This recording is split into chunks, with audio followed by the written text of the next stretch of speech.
Hey guys, tonight we begin with the strange and shadowy year of 536.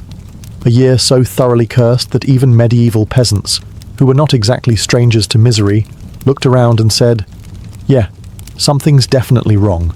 So before you get comfortable, take a moment to like the video and subscribe, but only if you genuinely enjoy what I do here.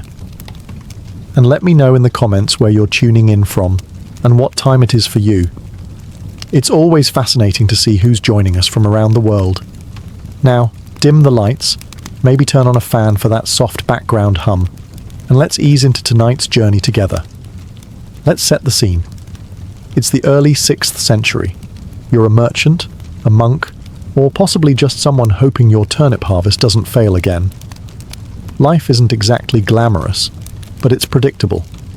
The seasons come and go, the sun rises, does its job, and you complain about it like usual. Then 536 hits, and suddenly the sun doesn't. At first, it's subtle. A few grey mornings, a sky that just seems a bit off. People squint, farmers mumble. Someone makes a joke about the gods oversleeping, but the clouds don't clear. The light stays dim. Days pass. Weeks. The sun continues its half-hearted routine, like it's doing the bare minimum to not get fired. Across Europe and Asia, something is clearly wrong, and not in the rain ruined my toga kind of way. The Byzantine historian Procopius, not known for dramatics, wrote that the sun gave forth its light without brightness. That's historian speak for, this is deeply unsettling and we are all going to die. Other chroniclers describe a dry fog that blanketed the world. Not smoke, not mist, just a weird, lingering greyness that refused to go away. It didn't blow off with the wind. It didn't rain. It just hovered there, like the planet itself was trying to send a vague atmospheric warning and no one was picking up. The result? A year that didn't behave. Crops failed to ripen. Trees stopped growing. Birds migrated in circles. And humans, being humans, tried to explain it. Some said it was divine punishment. Others blamed sorcery, eclipses, or the sins of their neighbours. One guy probably blamed it on a goat. History never wrote his name down, but you know he was there. Meanwhile, the average person, the villager, the farmer, the overworked scribe, just had to live through it. No sun meant colder weather, less food, more confusion, and absolutely no idea how long this cosmic prank was going to last. 536 didn't start with a bang. It started with silence, a weird sky, a creeping sense of dread, and the unmistakable feeling that something was broken. And spoiler, it was just getting started. So, the sun is up, technically, but it's not really participating. It's 536, and across the world, people are looking at the sky like it owes them an explanation. What once was a reliable, bright, mildly judgmental sun has now been replaced with a pale, low-effort disk that looks like it's calling in sick. You'd get more warmth and enthusiasm from a dying candle. Eyewitnesses from Constantinople, China, Mesopotamia, and Ireland all noted the same unsettling thing. Daylight was barely distinguishable from twilight. You'd wake up and assume it was dawn. At noon, you'd assume you'd gone blind. At sunset, well, good luck figuring out when that was. The sun no longer set so much as wandered off quietly, mid-conversation. Contemporary writers describe the sun as bluish and without shadow. Now, if you're wondering what kind of sun casts no shadows, congratulations. You're asking the same question every terrified 6th century human was asking, right before they panic-prayed into their stew bowl. In China, they reported that stars were visible during the day. Let that sink in. You're tending your rice fields, look up and see constellations. That's not weather. That's the sky soft resetting. And it wasn't just dim, it was also cold. With sunlight filtered out by something mysterious and inconvenient, temperatures dropped. Not in a pleasant hot cocoa kind of way. More in the your spring crops think it's January and your toes have stopped cooperating kind of way. It's worth noting that the people of 536 had no concept of atmospheric science. They had no clue what a volcano was doing thousands of miles away. All they knew was that the sun had stopped doing its job. And when your crops, warmth, and general will to live rely on that job, it becomes a bit of a crisis. Naturally, people looked for explanations. The religious saw divine punishment. The astrologers blamed ominous planetary alignments. Local leaders probably blamed foreigners, bad omens, and that one guy in the village who always seemed a bit off. Whatever the explanation, one thing was clear. The sun had stopped trying. And when the main character of the sky calls it quits, you know things are about to get dramatically worse. At some point in 536, people started realizing it wasn't just the sun being moody. The entire atmosphere had decided to act weird. Across continents, reports came in of a strange phenomenon. A lingering, dry fog that didn't behave like any normal weather. It wasn't mist. Mist clears. It wasn't smoke. Smoke smells like something's on fire. This fog just was. Like a vague, damp ghost following everyone around, ruining visibility and morale in equal measure. Procopius, the ever-grim Byzantine historian, described the sun as emitting light without brightness, and claimed this ghost fog hung over the world for a whole year. That's 12 months of not seeing the sky properly, not knowing what time it is, not knowing what season it is, and wondering whether this is just what life looks like now. In the east, Chinese sources noted yellow dust falling from the sky, and, in an extra dash of surrealism, summer snow. Imagine waking up in July to find your crops frosted over, and your chickens very, very confused.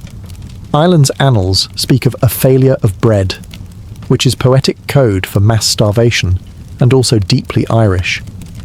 You know things are grim when the bread is the first to abandon you. So where was this fog coming from? We now believe it was the aftermath of a volcanic eruption, or possibly more than one.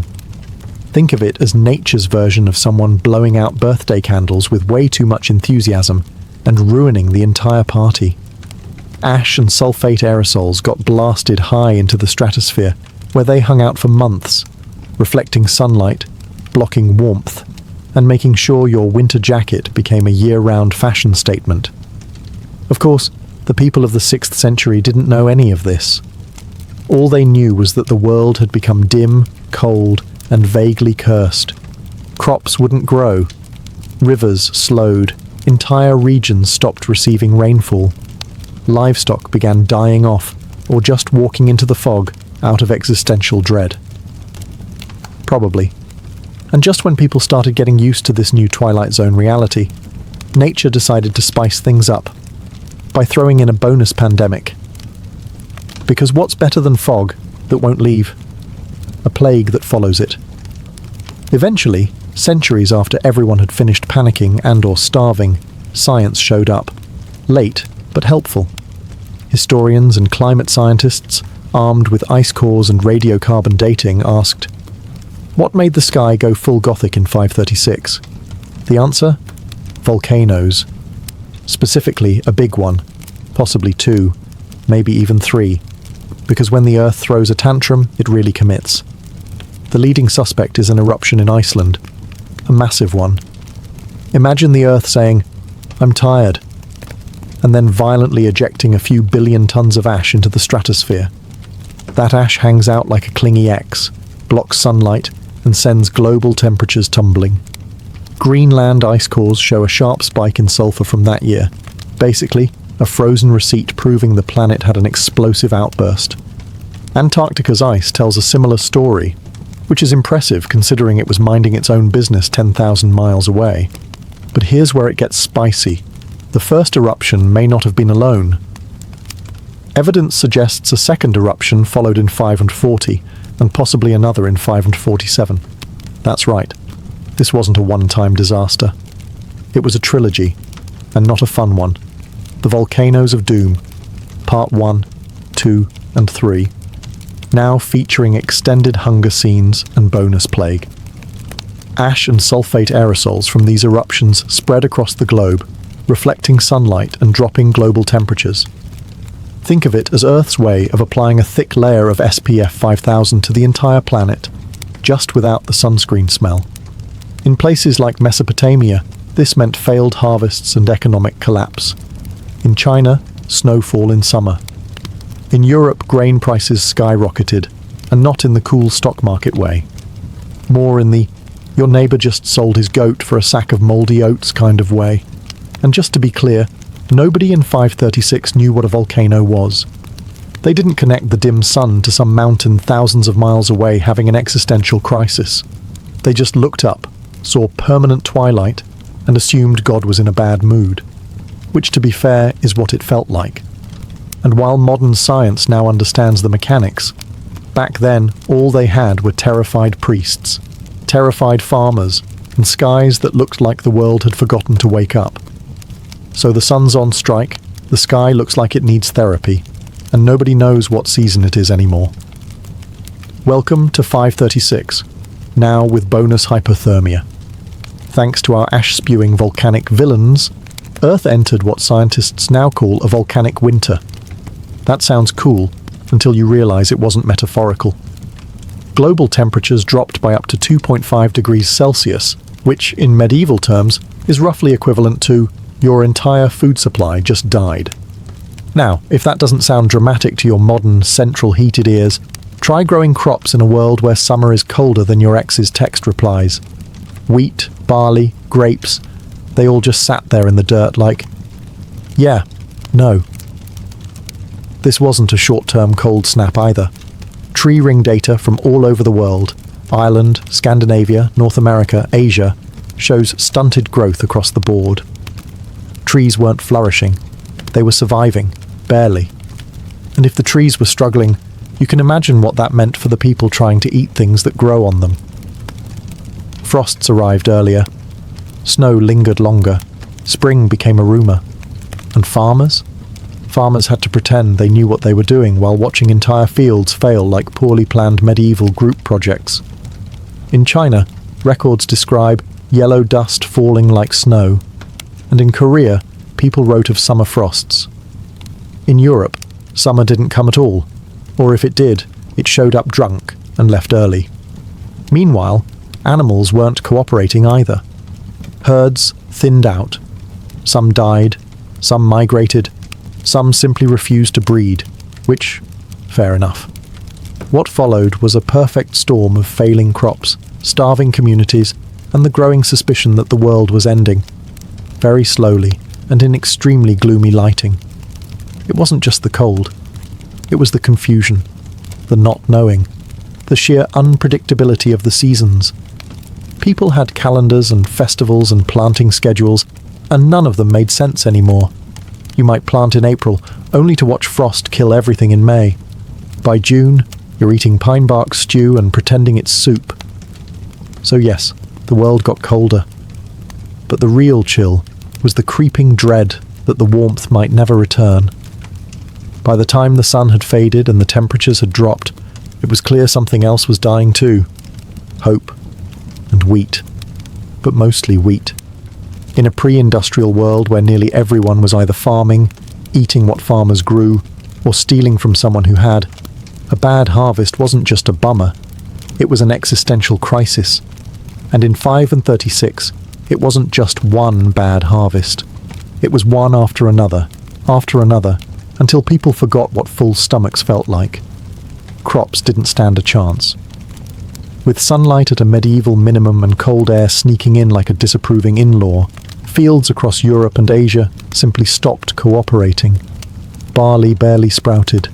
Wheat gave up halfway. Grapes? Forget it. Your wine turned into sadness with a cork in it. In Ireland, the annals mention a failure of bread. A poetic phrase, sure, but in reality, that's famine. No bread meant no food. No food meant no energy. No energy meant no peasants tilling the land. And then suddenly, the whole system collapsed like a badly stacked hay cart. China didn't do much better. In the Northern Wei dynasty, frost came early, and harvests withered. Rice paddies froze. Fields turned to useless mud. And instead of thriving villages, You got wandering survivors gnawing on whatever roots they hadn't already eaten the previous week. Grain prices soared where they still existed. In Constantinople, people sold their last possessions for mouldy bread. In Britain, there's evidence of population decline. In India, monsoon cycles were disrupted. And in Ethiopia, royal inscriptions abruptly stopped, which is never a great sign. The really cruel part? This wasn't a quick disaster. It dragged on. By the time 537 arrived, the Earth still wasn't cooperating. It kept giving you a little hope, a mild day here, a budding sprout there, only to slap it down with a frost the next morning. The result was a farming community stuck in a loop of false starts and bitter ends. Over and over. Medieval farmers had a term for this: divine punishment. Modern scientists call it volcanically induced climate disruption. But the peasants on the ground just called it what it felt like: the world's longest, hungriest winter. If you were hoping this global catastrophe was limited to one unlucky corner of the world, think again. The year 536 wasn't picky. It was an equal opportunity disaster. Let's start in China, where things were going fine, until suddenly, summer snow. Yes, that's a real thing that happened. Chinese court records from the Northern Wei dynasty mention freak weather patterns, frost in midsummer, and crop failure on a scale that made people start questioning whether the heavens had simply unsubscribed from Earth. It wasn't just snow either. There were dust storms, droughts, and yellow mist. Basically, nature threw its entire special effects budget at Northern Asia. The emperor tried sending offerings to heaven. The heavens did not respond, probably ghosted him. The result? Starvation, famine, rebellions. The dynasty collapsed not long after, because if there's one thing that makes people stop believing in your leadership, it's being both cold and hungry under your watch.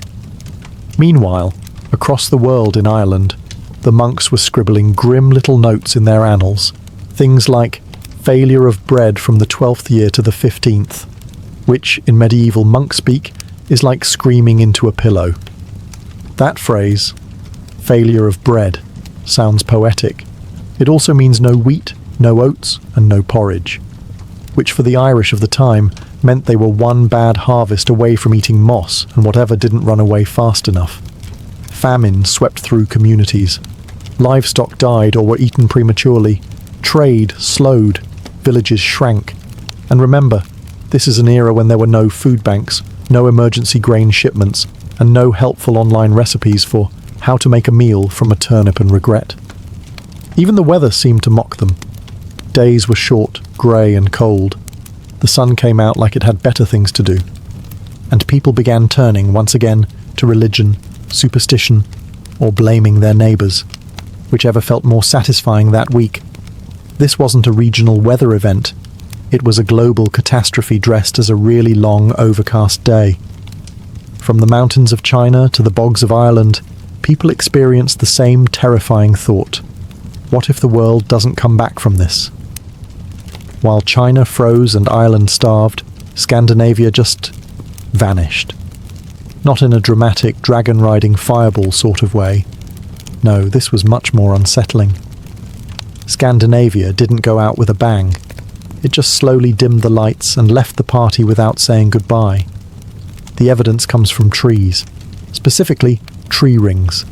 Trees are nature's historians, but with better longevity and fewer opinions. And around 536, the trees in Scandinavia stopped growing properly. Narrow rings. No expansion. Total arboreal sulking. You could almost hear them mutter, "Hard pass." This is a sign that temperatures had dropped so drastically, and growing seasons had shortened so severely that not even the pine trees were coping. And these are trees built for northern gloom. Archaeologists also note a disturbing decline in human activity. Settlements go quiet. Farms are abandoned. Burial sites show a drop-off. It's as if entire communities said, "You know what? We're done here," and walked into the woods, possibly to starve, possibly to flee, possibly because even Vikings need a break from existential dread. This happened before the Viking Age officially began, which is important. By the time the Norse started raiding monasteries and terrifying everyone from Ireland to Byzantium, they had already survived one of the worst environmental collapses in history. Some scholars even suggest that the trauma of this period, the famine, the isolation, the population collapse, helped shape Norse culture. That grim, fatalistic worldview, the sagas about cold, cruel gods and long winters that never end. Yeah, that might have been less mythology and more accurate weather reporting from 536. And because the landscape was already unforgiving, the sudden climate catastrophe didn't just hurt, it devastated. Livestock herds would have been culled. Food stores emptied. Entire family lines might have ended in a single season. But unlike some parts of the world, the Scandinavians didn't leave behind dramatic chronicles or impassioned complaints. They left silence, and empty spaces where people used to live, which in some ways is worse. It's one thing to read about suffering in a scribe's rant. It's another to dig up a village and realize nobody ever came back. Now, while the sun was ghosting the rest of the planet, let's check in on the Byzantine Empire, specifically its glittering capital, Constantinople. Enter Emperor Justinian the Fern, a man with grand ambitions, a killer legal code, and absolutely no idea he was about to preside over one of the most catastrophic decades in human memory. Before 536, Justinian had been on a roll. He'd codified Roman law into the Corpus Juris Civilis. He'd funded enormous building projects like the Hagia Sophia. He was conquering old Roman territories like someone on a nostalgia tour. Things were going suspiciously well. Then the sky turned grey, the temperature dropped, the food ran out, and the empire that never sleeps got hit with the worst vibes possible. Constantinople, being a city that relied heavily on imported grain, was not amused when harvests failed in Egypt. Bread prices soared. Famine crept into the capital. And because that wasn't bad enough, the darkness in the sky made people wonder if the end times had finally RSVP'd. To make matters worse, Justinian, a man who prided himself on divine favour, now had to explain why God had apparently switched sides. Not ideal for imperial PR. Religious panic spread. Clergy warned of judgment. Some citizens turned to asceticism, others turned to blaming literally everyone else. And Justinian? He doubled down, funded more churches, prayed harder, and likely muttered, "This wasn't in the imperial handbook." But the hits kept coming, because no climate catastrophe would be complete without a bonus pandemic. In 541, Justinian's empire got walloped by the first recorded outbreak of bubonic plague, the infamous Plague of Justinian. It arrived by ship, as most bad news does, and within a few short years, it wiped out an estimated 25 to 50 million people, about half the empire's population. Justinian himself caught it. He survived somehow, but his body wasn't the same, and neither was his empire. Rebellions broke out. Military campaigns stalled. Bureaucrats died faster than they could be replaced. And all Justinian wanted to do was restore Rome's glory. Instead, he ended up as the emperor who got hit by darkness, famine, plague, and disappointment in that order. As if 536 hadn't already won the gold medal in historical suffering, nature decided to introduce a new player to the misery team: disease. Specifically, the bubonic plague, starring in its terrifying debut performance as the Plague of Justinian. This wasn't your run-of-the-mill sniffles or a medieval case of ate the wrong mushroom. This was a full-blown pandemic, straight from the pages of future nightmares. And it hit at the worst possible time, which, in fairness, was sort of the decade's theme. By the year 541, just as the sun still hadn't fully recovered and everyone was either freezing or starving, or both, the plague casually rolled into Constantinople via grain shipments. Because of course it did. Nothing like a rat-infested cargo hold to really put the cherry on your apocalypse cake. Caused by the bacterium Yersinia pestis, the disease spread rapidly thanks to fleas, rats, and densely packed cities that hadn't exactly invented germ theory yet. Symptoms included fever, vomiting, swollen lymph nodes, and sudden death. The kind of thing that makes you nostalgic for famine. Estimates vary, but the death toll was staggering. 25 to 50 million people across the Byzantine Empire and beyond. That's up to half the population, gone in just a few short years. You couldn't swing a censer without hitting someone already buried. The Emperor Justinian himself caught it and survived, but many of his officials weren't so lucky. Bureaucracy ground to a halt, military campaigns fizzled, and cities emptied faster than a wine barrel at a bishop's banquet. To the average peasant, this wasn't a scientific event. This was God's megaphone, and it was screaming. And given that the sky was still grey and the crops still sucked, people assumed the plague was the final act, the divine mic drop. Mass graves were dug. Priests ran out of prayers. Funeral rites were shortened to something like, "He's dead. Next."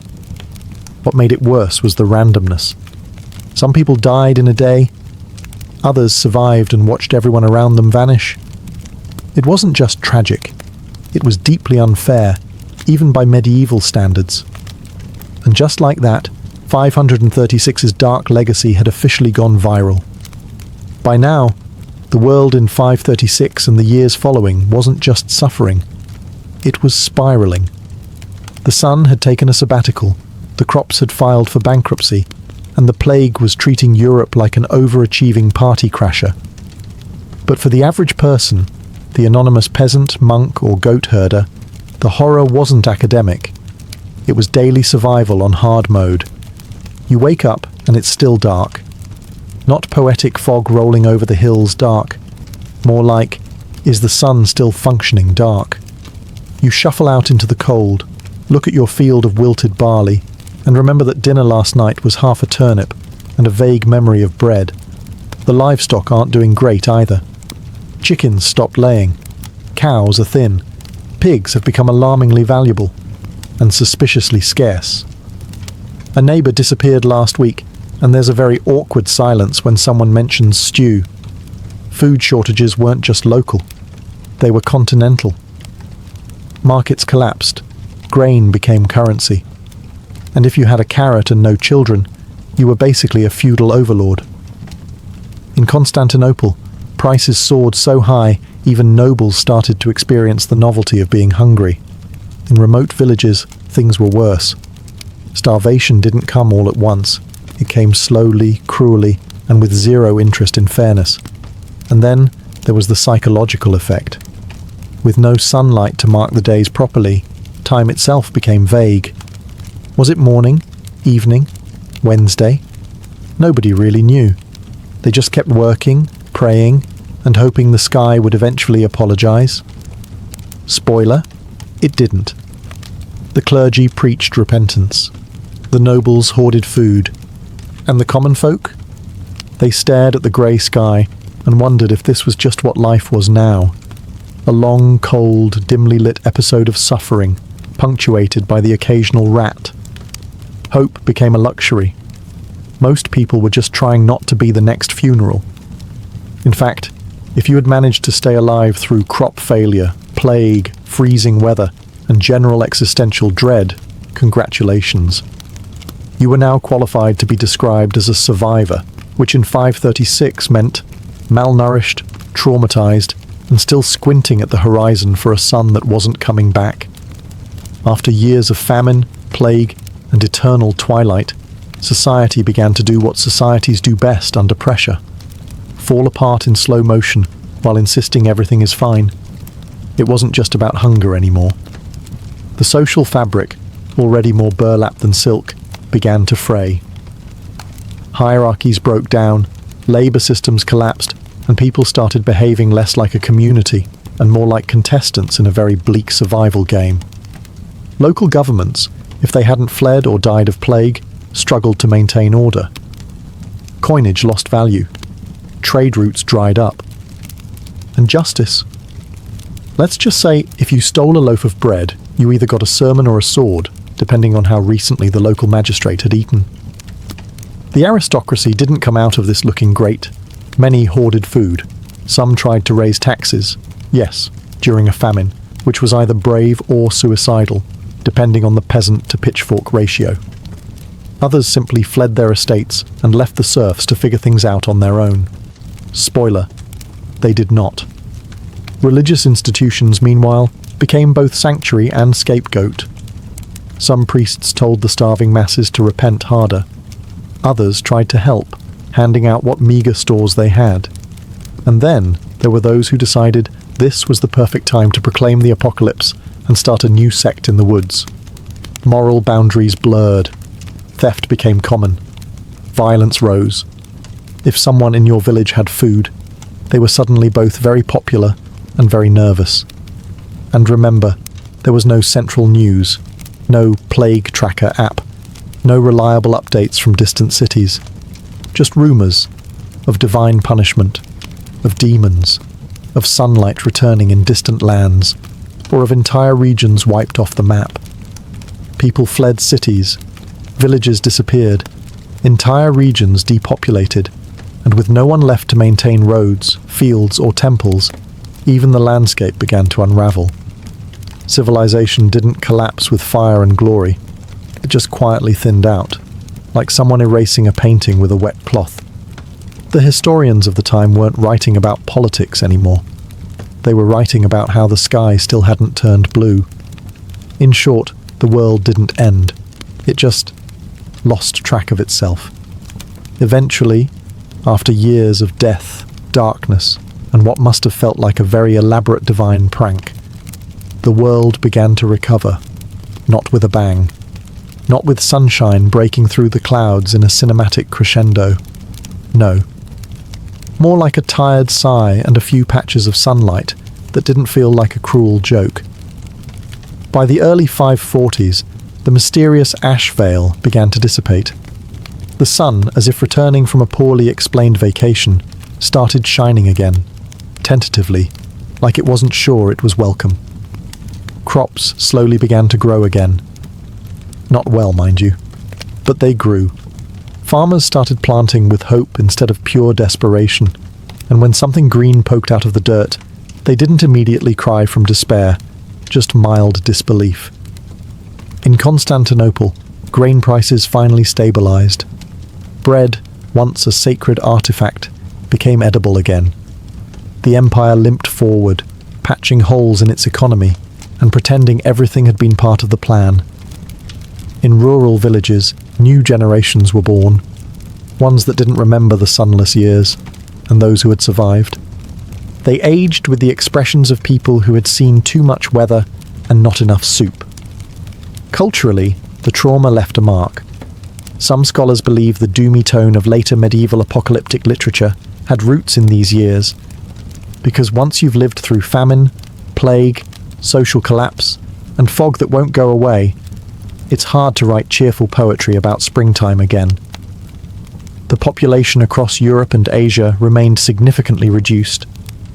Entire settlements had vanished, and rebuilding wasn't just about houses. It was about relearning how to live like humans again instead of cold, hungry ghosts. And even as normalcy returned, people lived with a kind of existential caution, like the planet might turn off the sun again just to see what happens. The Byzantine Empire staggered back to its feet. China's dynasties reshuffled and adapted. Scandinavia re-emerged, and eventually those Norsemen would sail out and become everyone else's problem. But in the background of all that, a collective, quiet relief that the worst might, just might, be over. For most of history, year 536 remained a confusing entry in the "something really bad happened" file. Ancient writers knew it was awful. Medieval chroniclers muttered about darkness and famine, but nobody had any idea why the sun had ghosted humanity, unless you counted "God is mad" or "demons ate the sky" as explanations. It wasn't until the 20th century, when humanity developed the ability to drill into ice instead of just falling through it, that the mystery started to crack. Enter the ice cores, long cylinders of ancient frozen layers pulled from Greenland and Antarctica, like the Earth's extremely passive-aggressive memory sticks. Within those layers, spikes in sulfur and ash, right around 536 AD, as well as two more in 540 and 547, which led scientists to a conclusion the medieval world never saw coming. Volcanoes. Massive ones, probably multiple. At first, researchers thought it was a big eruption in Iceland. Then they considered volcanoes in Central America. Then Indonesia. Or maybe Alaska. Basically, the planet coughed, and scientists are still arguing about which lung it came from. But the result was the same.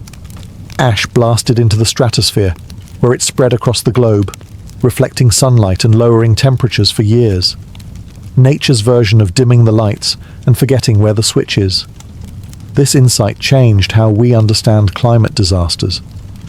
It wasn't divine punishment. It was geophysics with terrible timing. What's fascinating is how modern science didn't just solve a mystery, it reframed history. Suddenly, the famines, plagues, and collapses of the 6th century weren't isolated events. They were connected. One massive natural event, or possibly 3 in a row, triggered a cascade of suffering that spanned continents. Even more sobering, it could happen again. Volcanoes don't care about your Wi-Fi or your global supply chains. They'll do what they did in 536, block out the sun and watch us panic. But at least now we'd understand why our tomatoes are dying. Still, knowing the cause doesn't change what people went through. For them, the sky went dark, the food ran out, and nobody had answers. It just took science 1,500 years to say, oh yeah, that was definitely the volcano. There have been bad years in history, plenty of them. 1347 had the Black Death. 1914 kicked off a world war. 2020, well, let's not open that can of face masks. But 536 AD still holds a special ice-crusted place in the top 10 most unpleasant human experiences list. It wasn't just bad. It was comprehensively miserable. A multi-year disaster combo platter with extra doom on the side. What makes 536 so haunting isn't just the volcanic winter, the famine, the plague, or the population collapse. It's the fact that all these things happened together, in a pre-modern world already balancing precariously on mud and superstition. Imagine surviving 1 year of near-permanent twilight, food shortages and existential sermons. Then imagine year 2 shows up with a fresh volcanic eruption and a helpful reminder that you still haven't seen the sun. Then imagine the Black Death's less famous, equally rude cousin knocks on your city gate in year 5 and says, "Hi, I live here now." People back then didn't know what was happening. They had no word for climate disruption, no concept of volcanoes erupting thousands of miles away, and definitely no epidemiology podcasts. All they saw was a world that suddenly stopped making sense. And perhaps that's what really sticks with us. Because even now, with satellites, scientists, and 24/7 news cycles, there's something profoundly unnerving about a year when the sky went out and nobody knew why. It reminds us that nature doesn't need a reason. The planet can, at any time, throw a tantrum powerful enough to send us scrambling back to firewood and guesswork. And yet, people endured. They suffered, starved, buried loved ones, and carried on. Not because they had answers, but because there wasn't really a choice.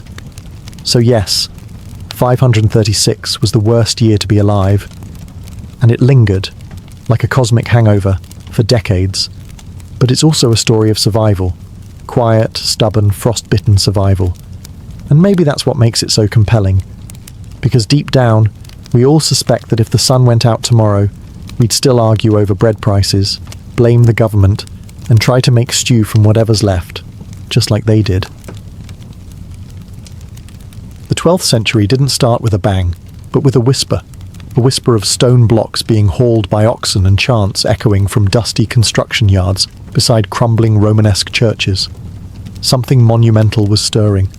Across France, England, the Holy Roman Empire, and even the distant fringes of Spain, cathedrals began clawing their way up toward heaven. But why?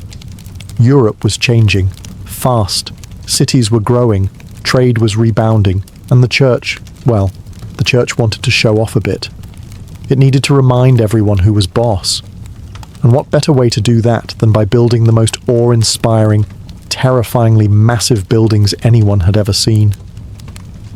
These weren't simple upgrades. This was a full-on architectural arms race.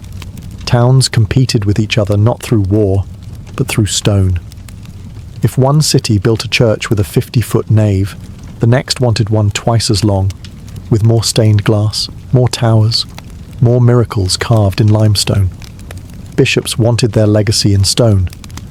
Kings wanted the people to see divine authority in architecture.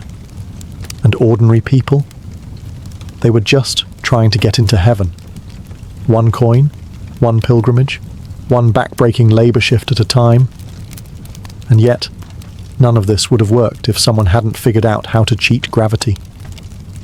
Enter the Gothic style. This new approach flipped everything people thought they knew about church design. No more thick, squat walls. No more tiny windows that let in just enough light to remind you that daylight existed. Gothic architecture embraced air and light. It wanted God to see in, and for you to see out. Pointed arches, ribbed vaults, and those miraculous flying buttresses. All of it was about going up, letting in more light, and making people feel utterly insignificant in the presence of the divine. What started with modest experiments at Saint-Denis and Sens would explode into a full-blown phenomenon. For the next 4 centuries, Europe would be locked in a frenzy of stone cutting, scaffold climbing, stained glass assembling madness. And the craziest part? Most of these cathedrals took centuries to build. Entire generations would be born and die before the final spire was added. This wasn't just construction, it was faith made physical, one flying buttress at a time. Behind every cathedral wasn't just divine inspiration, it was an army of dirt-covered geniuses. And at the front of that army? The master mason. Not a priest, not a noble, but a glorified stone nerd with a compass, a chisel, and a death wish. These were the rock stars of the Middle Ages, except they didn't wear leather. They wore linen covered in limestone dust. Master builders weren't just contractors. They were architects, engineers, artists, and sometimes borderline cult leaders. Because when you're asking peasants to haul multi-ton stones 50 feet into the air using ropes and wooden pulleys, you better have charisma, or at least a very convincing floor plan. But here's the twist. Most of these men weren't nobles. They rose through the guild system, beginning as lowly apprentices, sweeping floors and fetching tools. Then they became journeymen, travelling from site to site, cathedral to cathedral, picking up secrets like Pokemon cards. Only after decades of experience, and possibly losing a few toes, would one be trusted with the title of master. And the math, terrifying. Without calculators or modern geometry textbooks, these builders figured out how to distribute weight from ceilings the height of a redwood tree, across vaults, down columns, and out through flying buttresses. If they got it wrong, entire sections could collapse, and often did. There were collapses in Beauvais, in Lincoln, even parts of Cologne. Each disaster became a lesson for the next project. But for every failure, there was a marvel. The precision in places like Reims or Amiens Cathedral is enough to make modern engineers sweat. These men calculated angles by eye, with strings and chalk, creating load-bearing marvels that still stand centuries later. They worked with stonecutters, woodworkers, glaziers, and labourers in what was essentially the most chaotic group project of the century. They didn't just draw blueprints, they commanded entire construction ecosystems. And sometimes they died before their vision was completed, leaving their successor to guess what on earth they were thinking when they sketched that weird triple arch over the nave. Gothic cathedrals weren't just big, they were alive, with stories, symbols, saints, monsters, and morals chiselled into every surface. If you couldn't read Latin, no problem. The stone would preach to you. Let's start with the portals. These weren't doors, they were divine gatekeepers. Imagine walking into church beneath rows of saints, apostles, and the Last Judgment, all staring down at you, carved into arch after arch. Jesus at the centre, serene but judging. Sinners being dragged to hell by demons, right next to merchants and bakers. A subtle message. Pay your tithe, or else. And gargoyles. They weren't just medieval waterspouts. They were theological bouncers, meant to terrify evil spirits and perhaps a few ill-behaved parishioners. Grotesques snarled from rooftops, stretching their stone faces in eternal agony or laughter. Some were demons. Some were hybrids, dogs with human faces, bishops with wings. Every cathedral had a bestiary carved into its skin. Inside, the columns weren't plain cylinders. They were forests of symbolism. Capitals at the tops of pillars held tiny sculpted dramas, Cain killing Abel, drunken Noah flashing his sons, or monks fighting snails, don't ask. The choir stalls were even cheekier. Hidden in the woodwork were carvings of flatulent peasants, lusty monks, and animals doing very unholy things. But it wasn't all jokes and damnation. The stonework was also a Bible in 3D. From the creation to the Passion of Christ, from Old Testament kings to obscure local saints, every inch taught a lesson. These cathedrals were theology textbooks for the illiterate, monumental sermons frozen in limestone. And the artisans? They worked in secret.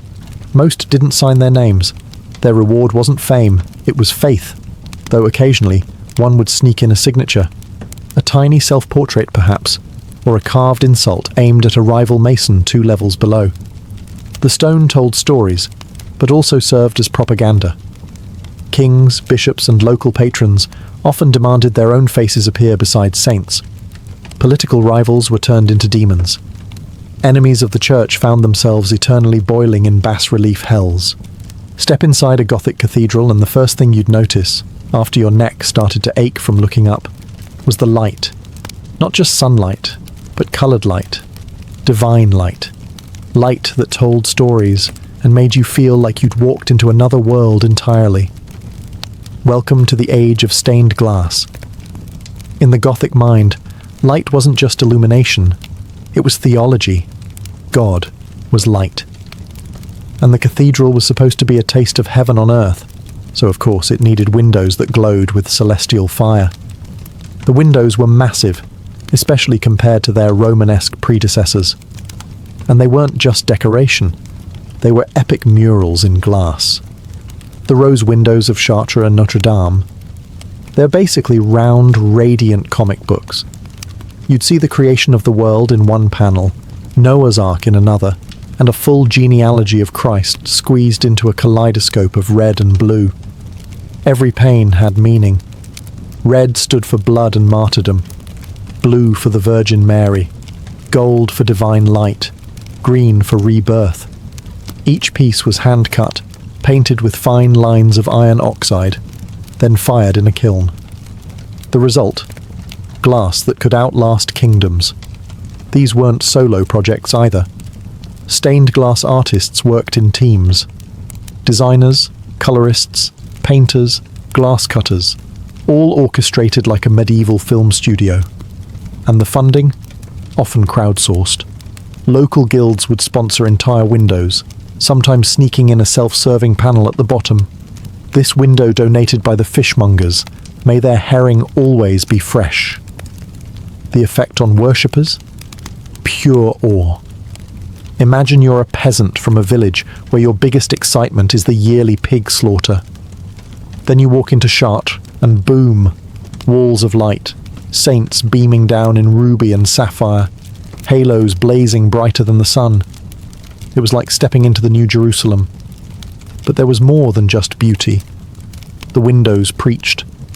You'd learn the life of Christ in sequenced panels, see the virtues battling the vices, spot allegories of sin and redemption, all without needing to read a word. And as the sun moved, so did the mood. Morning brought golden warmth. Midday filled the nave with holy fire. At dusk the windows flickered like dying embers, reminding everyone that light, like life, was fleeting. To the average medieval villager, flying buttresses probably looked like architectural witchcraft. Big stone arms launching out from the cathedral's walls, connected to piers that didn't even touch the building. Madness. But to the master builders, these strange limbs were the secret weapon of the Gothic Revolution. Here's the problem they had to solve. Gothic cathedrals were tall, insanely tall. Their ceilings reached 100 feet or more. And those towering ribbed vaults? They pushed tons of weight outward, not just down. If you didn't support that sideways thrust, your fancy church would become a very expensive pile of rubble. Enter the flying buttress, a structural cheat code. Instead of building thick, heavy walls like the Romanesque churches, Gothic architects wanted walls full of windows. And since windows are basically architectural holes, they needed something else to hold the building up. That something else was the flying buttress, an external arch that caught the outward force of the ceiling and channeled it safely into a distant pier. The result? Interior walls could be thin, open, and filled with glorious stained glass. But these weren't just functional bones. They became part of the cathedral's aesthetic. Builders sculpted them, decorated them with pinnacles and crockets, even turned them into miniature stone forests. Look at Notre Dame of Paris or Amiens Cathedral, and you'll see these buttresses marching like Gothic soldiers around the apse. Each one was a mathematical triumph. They had to be placed precisely, angled correctly, and balanced with the exact amount of counterweight. Too weak and they'd snap under pressure. Too strong and they'd crush the nave. It was a medieval Goldilocks problem, except the porridge was tons of granite, and failure meant disaster. Of course, not every experiment went well. Beauvais Cathedral famously overreached. It aimed to be the tallest of them all, but despite flying buttresses and reinforcements, parts of it collapsed. Several times. It remains unfinished to this day, proof that even the best builders could fly too close to the architectural sun. But when they got it right, the effect was gravity-defying. You'd walk into a space that felt like it was floating. Walls disappeared. The ceiling hovered like a cloud. And you had to ask yourself, how is this even standing? At some point, Gothic builders looked up at their already impressive cathedrals and said, what if it were taller? And thus began one of the strangest arms races in medieval Europe, the vertical competition to see who could poke God in the eye first. Towers weren't just about ringing bells or getting a good view of the town square. They were statements of wealth, of faith, and of raw civic ego. Cities weren't content with modest steeples. They wanted the tallest, the most dazzling, the one pilgrims would talk about long after their feet stopped bleeding. Each cathedral had its own approach. Notre Dame in Paris grew two massive twin towers that loomed like stone guardians over the Seine. Chartres stacked its towers unevenly, one Romanesque, one later Gothic, because symmetry is for cowards. And Cologne Cathedral? It set out to become the tallest structure in the world. Construction began in the 1200s. They didn't finish until the 1880s. That's commitment. Spires came next. The pointed hats of the Gothic world. Not just towers, but elongated spears that reached absurd heights, defying logic and daring gravity to try something. Salisbury Cathedral's spire, for instance, stands over 400 feet tall. They built it without steel or modern cranes, just ropes, muscle, and a bit of medieval recklessness. But going higher came with danger. Every inch upward increased the load, the sway, the risk. High winds could snap unsupported spires. Lightning strikes were constant. Some towns even hired spire watchers, people who basically stared at the structure to see if it looked like it was about to fall. And yet, people kept building. Part of it was theological. The higher the structure, the closer to God. But part of it was also psychological. These were skyline wars. If your neighbour city had a taller spire, you were basically admitting their faith and purse was bigger. Unacceptable. The result? A jagged forest of stone erupting across Europe. These towers weren't just for looking pretty. They held bells the size of wagons, clock mechanisms, even relics. Some doubled as watchtowers or defensive platforms. Others just existed to impress, intimidate, or occasionally terrify. Gothic towers didn't whisper heaven. They screamed it.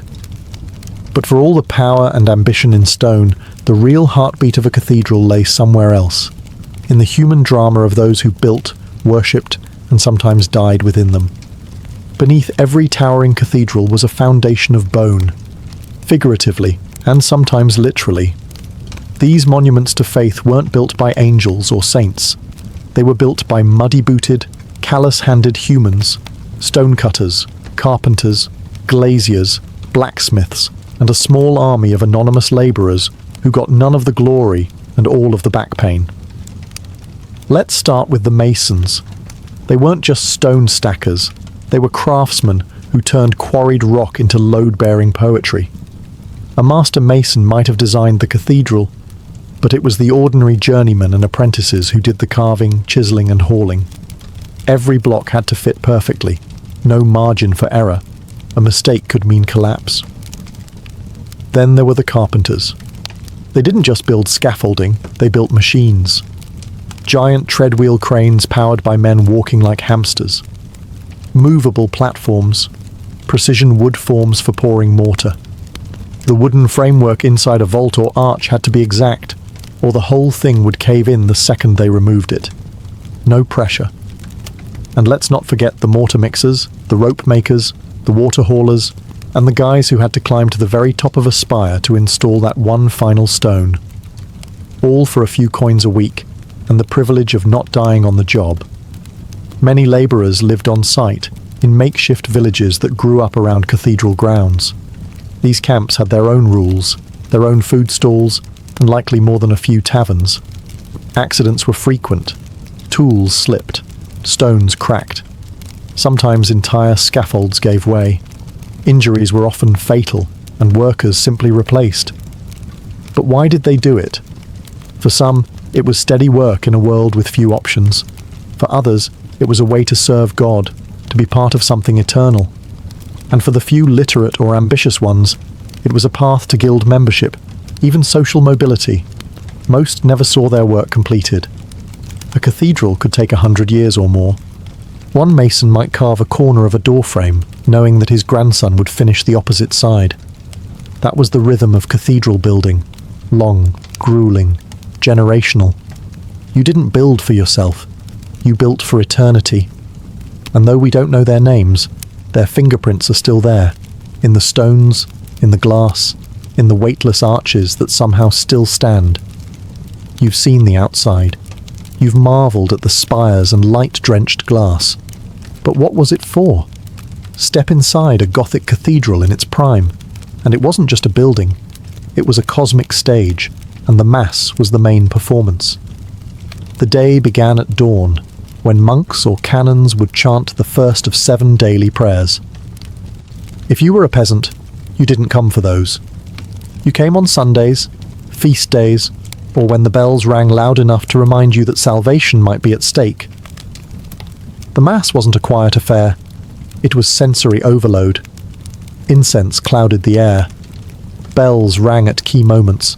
Latin chants echoed off the stone, reverberating through the vaulted ceilings. You might not understand a word of it, but that wasn't the point. You were witnessing the divine, not attending a lecture. And then there were the relics. Nearly every cathedral had one. A saint's finger, a splinter of the true cross, a vial of holy tears, some real, most creatively acquired. These weren't just curiosities. They were spiritual powerhouses. Pilgrims travelled hundreds of miles to see them, touch them, or be near them. And where pilgrims went, money followed. Relics meant prestige, donations, and a booming souvenir market. Special events turned the cathedral into full-blown theatre. Think of coronations, royal weddings, funerals, or Easter masses with choirs stacked in balconies, organs roaring, and bishops in gold-threaded vestments processing down the nave. It was holy pageantry, designed to awe and overwhelm. But it wasn't all grand occasions. Cathedrals were everyday spaces too. They served as meeting halls, schools, law courts, even shelters during storms. Merchants sometimes set up stalls outside. Townspeople gathered on steps. Children probably played tag in the cloisters when no one was looking. There was tension, of course. Not everyone was welcome equally. Women were often relegated to the back. The poor might get free bread, but were rarely heard. And the clergy? They lived in their own world, strictly hierarchical, well-fed, and occasionally more corrupt than holy. Still, the cathedral was the heart of the city, a place where heaven met earth, where time moved differently, and where stone and ritual wove together to remind everyone of their place in the grand, divine order. By the late 1500s, the Gothic cathedral, once the crown jewel of Christendom, was becoming a relic of its own. The world was changing, and those majestic towers and stained glass sermons were suddenly out of step with the times. The Renaissance had arrived, and with it came a new obsession: classical antiquity. Architects and patrons now looked to ancient Rome for inspiration. They wanted symmetry, domes and clean lines, not flying buttresses and forests of pointed arches. To the Renaissance mind, Gothic architecture wasn't divine, it was barbaric. They even called it Gothic as an insult, after the Goths who had sacked Rome centuries earlier. But it wasn't just aesthetics. The Protestant Reformation shook the very foundation cathedrals stood on. Reformers like Martin Luther railed against the Church's extravagance and its obsession with relics, rituals, and indulgences. All things cathedrals had come to embody. In many Protestant regions, cathedrals were stripped of their treasures. Stained glass was smashed, statues decapitated, altars whitewashed. The light that once danced across sacred scenes now fell on bare walls. Meanwhile, Catholic regions doubled down. The Counter-Reformation led to Baroque renovations. Gold, marble, and theatrical flair replaced subtle Gothic mystery. The once shadowy nave became a stage of glittering drama. Some cathedrals were altered so completely that their Gothic bones vanished under layers of stucco and cherubs. And let's not forget the financial collapse. Wars, plagues, and shifting trade routes meant less money for grand projects.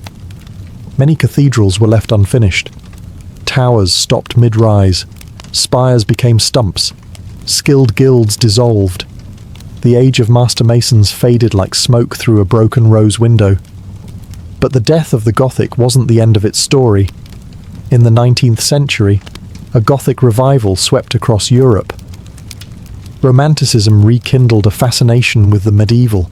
Writers like Victor Hugo turned decaying cathedrals into literary stars. Restoration campaigns, some careful, others catastrophic, tried to bring back their former glory. Think Notre Dame before the fire. Think Cologne Cathedral, finally finished after centuries. Today, Gothic cathedrals still stand, some pristine, others battle-scarred. They are monuments not just to faith, but to human ambition, imagination, and the desire to touch the heavens with stone. The Gothic boom may have ended, but its echo still rings through every arch, every shadow, every beam of coloured light.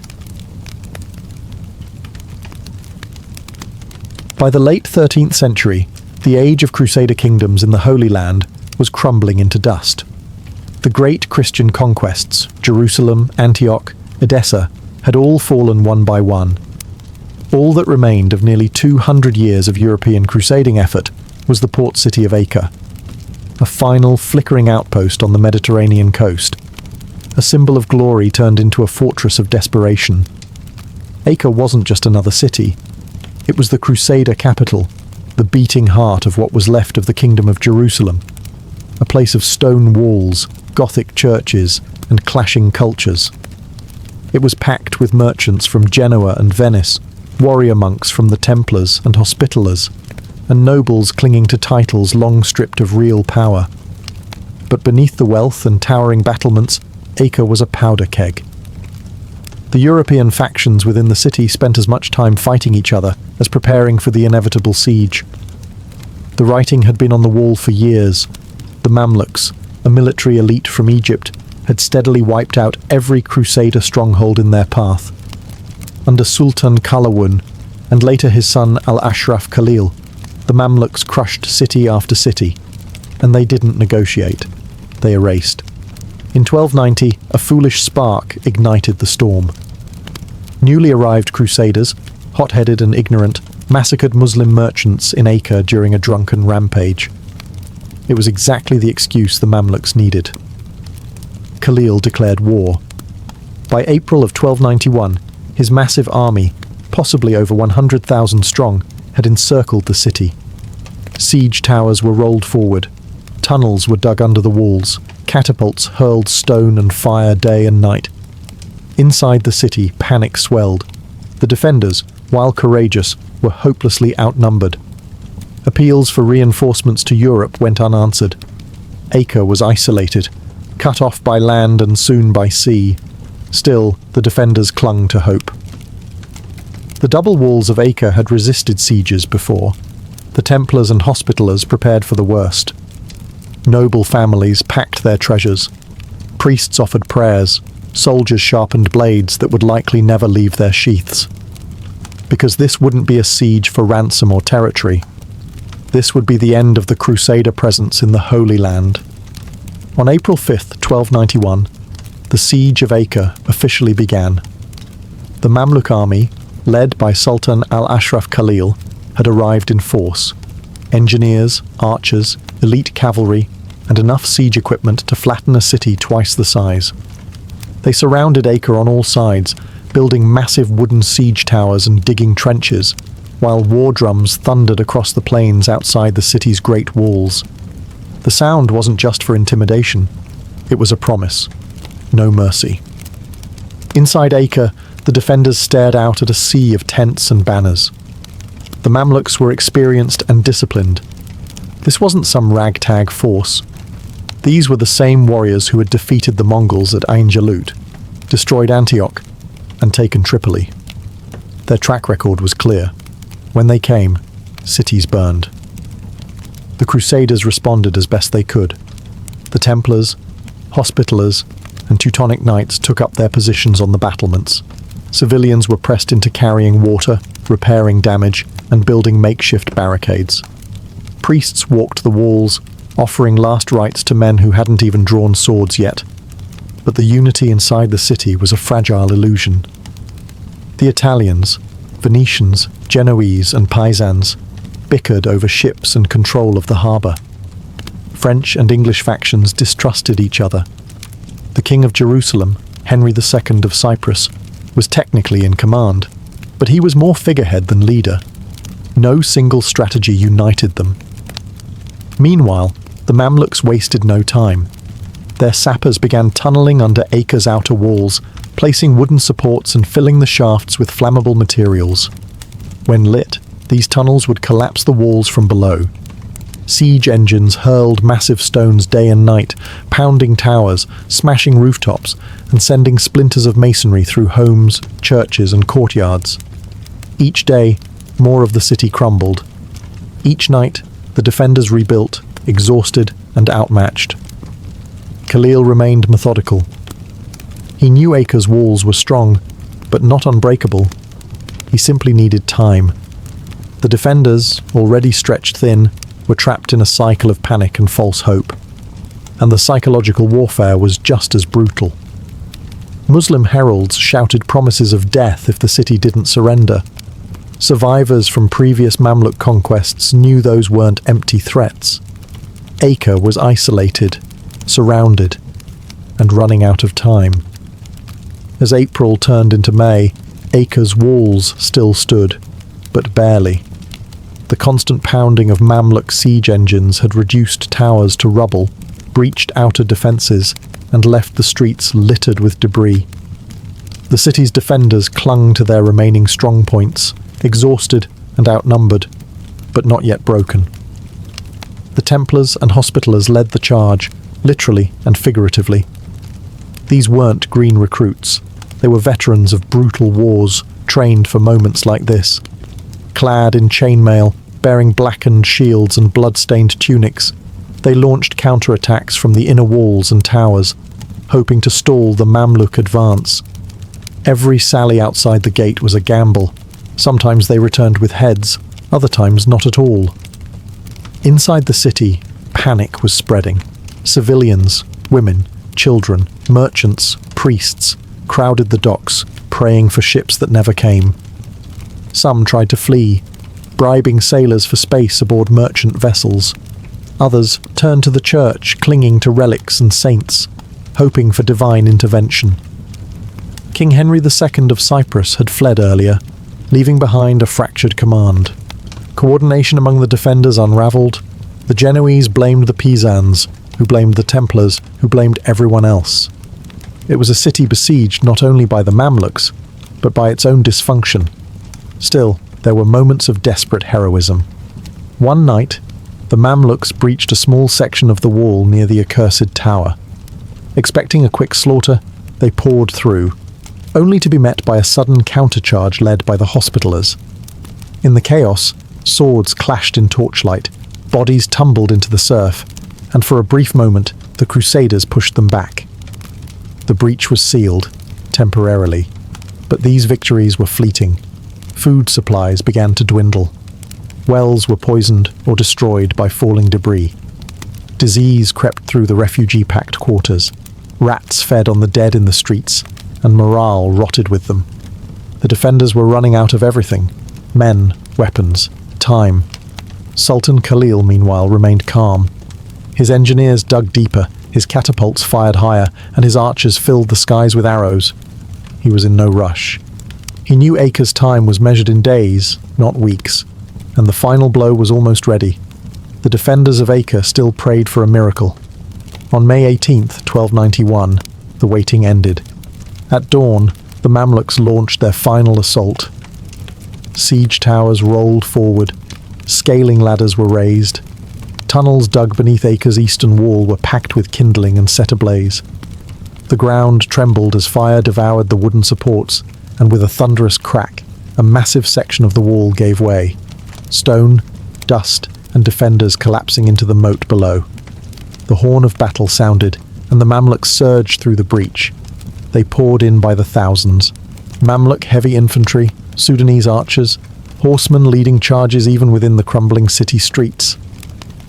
The Crusaders met them with everything they had. Templar knights formed a shield wall, halberds ready. Hospitallers rallied the terrified civilians, herding them toward the docks. Priests shouted prayers over the din of clashing steel. But it wasn't enough. The defenders were too few, too tired, and too disorganized. The city that had once withstood wave after wave now cracked like old armor. Buildings burned, homes collapsed.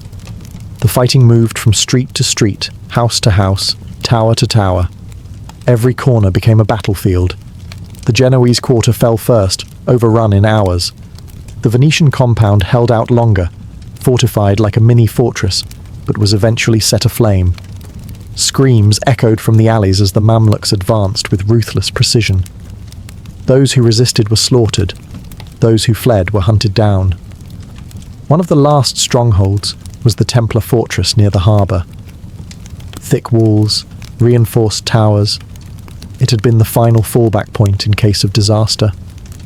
Now, it was the last place left. Inside, women and children huddled in cellars, while knights made a final stand on the battlements.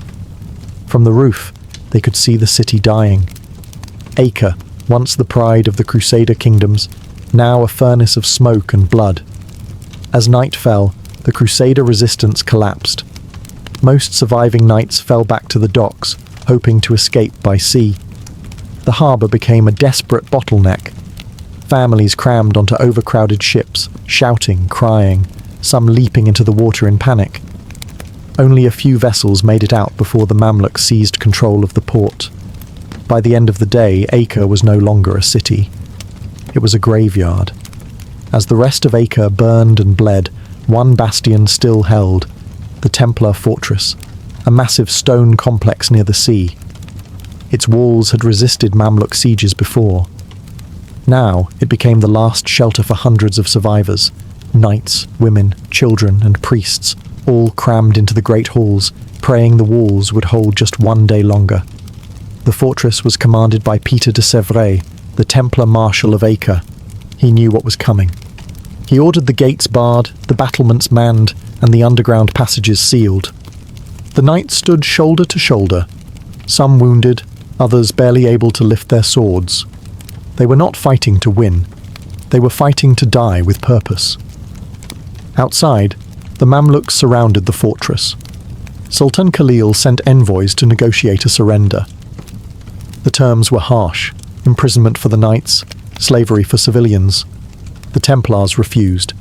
They had no illusions about mercy. The Mamluks brought up siege engines and began their final push. Day after day, they battered the walls. But the fortress was built to withstand far worse. For over a week, the Templars held them off, firing from towers, hurling stones, pouring boiling oil on attackers who dared the ladders. Inside, conditions were dire. Food had nearly run out. The wounded groaned in the dark. Children cried. But still, they fought. One knight reportedly dragged himself to the wall with a broken leg, just to hurl a stone before collapsing. Then, on May 28th, disaster struck. The Mamluks breached the outer wall of the fortress. Fighting raged inside the courtyard. Templars, civilians, everyone capable, picked up a weapon. It was hand-to-hand combat, brutal and unrelenting. The defenders were pushed back into the inner chambers of the fortress, step by bloody step. Realizing the end had come, the Templars made a desperate decision.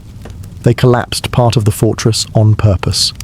In a final act of defiance, they lured Mamluk troops into the lower chambers and detonated the underground armory. The explosion ripped through the walls, killing attackers and defenders alike in a storm of fire and stone. The fortress fell, but it didn't surrender. The last Crusader stronghold in the Holy Land had gone down not with submission, but with fury. Acre was lost. The dream of Christendom in the east shattered. When the smoke cleared, Acre was no longer a city. What had once been the vibrant capital of the Crusader states, bustling with markets, churches, and foreign embassies, was now a field of ash and corpses. The Mamluks had taken it all, street by street, wall by wall, and they left nothing behind but ruin. Sultan al-Ashraf Khalil didn't just want victory. He wanted erasure. He ordered the complete demolition of the city's fortifications. Every tower, every wall, every stone that had once protected the Crusaders was pulled down or shattered. The harbour was filled with rubble. The churches, some centuries old, were stripped, burned, or turned to mosques. What couldn't be reused was destroyed. The destruction was systematic. This wasn't vengeance. It was strategy. Khalil wanted to make sure Acre would never again be a foothold for Europe. Never again a landing point for crusading armies. Never again a symbol of Christian presence in the East.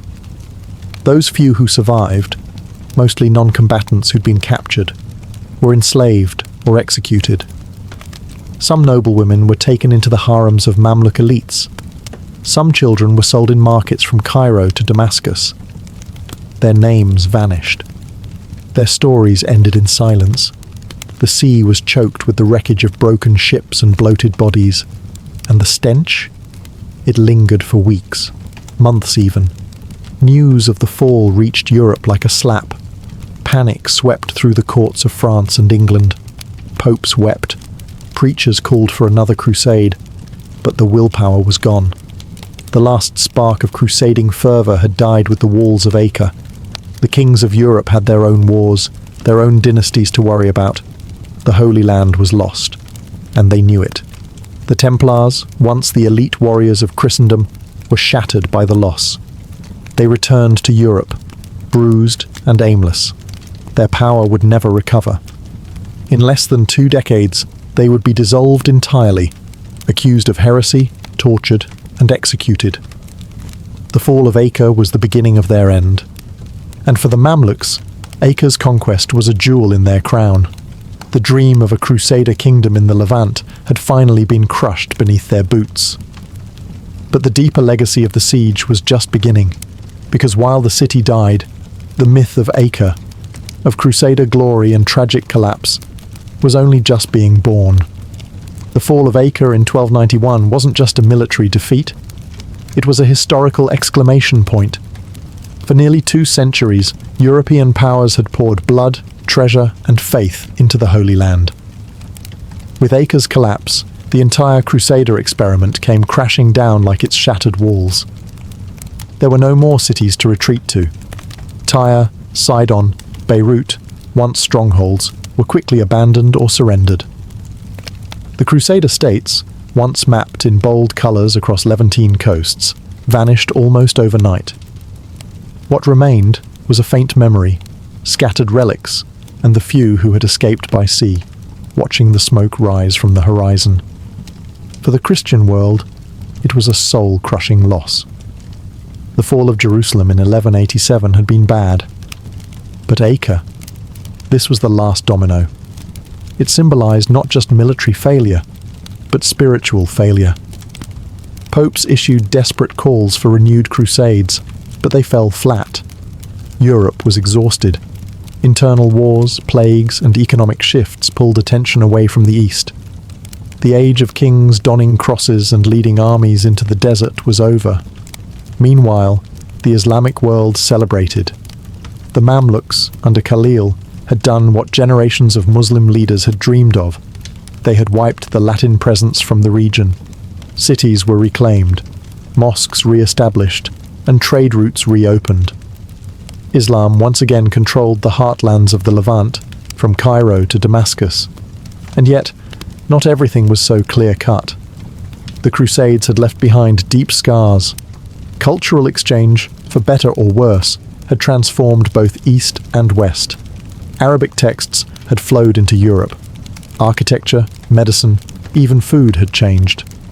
But the wars had also embedded a legacy of mistrust, violence, and religious division that would echo for centuries. Acre's fall didn't just close a chapter, it ended a worldview. The idea that Europe could plant itself in the Middle East, enforce its will through divine mission, and hold territory in the name of faith. Gone. Instead, the memory of the Crusades would be romanticized, dramatized, and weaponized for generations. Knights in shining armor, noble quests, glorious failures. The truth was far messier, bloody, chaotic, and ultimately tragic. The fall of Acre marked the end of an era. But the Crusader myth, that was just beginning its long afterlife in legend. The fall of Acre sent shockwaves across Europe, not just diplomatically or religiously, but psychologically. For generations, Christendom had believed it was meant to control the Holy Land, that God was on their side, that Jerusalem, Bethlehem, and Acre belonged to the faithful. Now, with the last Crusader stronghold gone, that illusion collapsed. The initial response was disbelief. Chroniclers wrote with outrage and grief. Priests blamed sin and corruption. Kings pointed fingers at each other. How could this have happened? How could an army of holy warriors lose to a sultan from Cairo? But beneath the surface, a quiet resignation set in. There would be no major crusade to reclaim Acre. No 5th, 6th, or 7th wave of European armies sailing to the east. Instead, Europe turned inward. The papacy shifted its focus to rooting out heresy at home. The Inquisition grew stronger. Monarchs redirected their ambitions to internal wars and dynastic struggles. The crusading spirit became more rhetoric than reality. In time, the image of Acre took on a different form in the European imagination. It was no longer a city. It became a symbol of lost glory, tragic bravery, and divine punishment. Songs and poems were written of noble knights fighting to the death. Painters and playwrights turned the fall into legend. But those who survived knew the truth. The refugees who had fled Acre, nobles, monks, merchants, children, returned to Europe broken. Many found no homes waiting for them. Some were taken in by monastic orders. Others wandered, telling stories of fire and blood. The Teutonic Knights eventually shifted their operations to Eastern Europe. The Templars returned to France, where the shadow of Acre would follow them to the pyre. In political circles, the fall of Acre marked the beginning of a new phase. Power was now rooted in land and law, not divine crusade. The era of religious conquest had reached its peak and was beginning its decline. And yet, Acre lingered. It lingered in memory, in propaganda, in the way Europeans spoke of the East, a place of danger, mystery, and opportunity, a land lost, and perhaps someday to be won again. The city itself had vanished, but the myth of Acre had just begun to spread, far beyond its blackened walls. Centuries after its destruction, Acre still haunts the imagination. Its stones were ground to dust, its churches razed, its walls pulled into the sea. But in the minds of European chroniclers and later historians, Acre became more than a city. It became the symbol of the Crusades' tragic fall. The place where chivalry died, where faith collided with futility, and where the dream of a Christian East was buried beneath Mamluk boots. And yet, what survived wasn't the truth of Acre, it was the myth. Romanticized in ballads and epic poems, Acre's defenders were remembered not as fractious warlords and disillusioned mercenaries, but as noble knights fighting valiantly to the end. The political chaos, the greed, the internal betrayals, all smoothed over in favor of a more palatable narrative. Martyrdom, heroism, destiny lost. The irony? Those who had actually lived in Acre probably didn't see themselves as part of a grand epic. They were merchants, sailors, cooks, scribes, prostitutes, pilgrims. People living in a complex, multicultural city where Arabic, French, Italian, Greek and Latin mingled in the streets. A city of contradiction, of monasteries beside brothels, crusading orders alongside Venetian bankers. It was never simple, but history rarely is. In the Islamic world, Acre's fall was remembered as a great victory, proof of Allah's justice, of the triumph over foreign invaders. But even that narrative often fades beneath the towering legacies of other Islamic conquests. For the Mamluks, Acre was one jewel among many. It mattered, but it wasn't the whole crown. Today, modern Acre, Akko, is a living city once again. A UNESCO World Heritage Site, with layers of Crusader architecture buried beneath Ottoman streets. Tourists stroll through ancient tunnels where knights once bled. Minarets stand beside old Gothic arches. Fishermen cast their nets from the same docks where refugees once leapt for salvation. The past isn't gone. It's just buried, under stones, under myths, under time. And that is the true legacy of Acre. It wasn't just a city or a battle. It was a crossroads, a collision point of cultures, empires, and ideals, a place where faith, ambition, and fear crashed together in one final, fiery moment. The Siege of Acre ended an era, but it also ensured that neither the Crusades nor the ghosts they left behind would ever truly be forgotten. Livia Drusilla was born in 58 BCE, at a time when the Roman Republic was convulsing. The daughter of Marcus Livius Drusus Claudianus, she came from a long line of patricians with a taste for power and a talent for surviving Rome's endless political bloodsport. Her birthright was privilege, but her world was chaos. Rome in the late Republic wasn't just politically unstable, it was an open wound. Civil wars raged between power-hungry generals, alliances shattered like pottery, and assassination was practically a career move. For a girl like Livia, raised in this furnace, the lesson was clear. Beauty might earn attention, but intellect, loyalty, and cold calculation earned survival. At just 15, Livia was married off to her cousin, Tiberius Claudius Nero, a staunch supporter of the Republic and an enemy of Julius Caesar. This wasn't a love match, it was a political maneuver, as most Roman marriages were. But young Livia quickly adapted to the role of Roman matron, loyal wife, mother-to-be, and quiet observer of the volatile tides around her. When Caesar was assassinated in 44 BCE, the real fireworks began. Civil war returned with a vengeance. Mark Antony and Octavian, Caesar's heir, fought to fill the vacuum. And Livia, she and her husband ended up on the losing side. Pregnant with her second child, she was forced to flee Rome, moving from one temporary refuge to another, while her husband dodged Octavian's wrath, That journey through exile, hardship, and near constant uncertainty hardened her. And when she returned to Rome under a fragile amnesty, she didn't just return as a survivor, she returned as someone to watch. That's when she met Octavian. He was 24, she was 19. Both were married. But when Octavian saw Livia, he saw something more than beauty. He saw an equal. Within months, both divorced their spouses.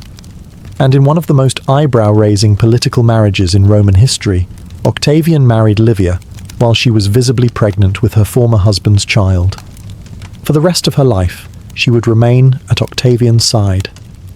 And when he became Augustus, the first emperor of Rome, Livia became more than just his wife.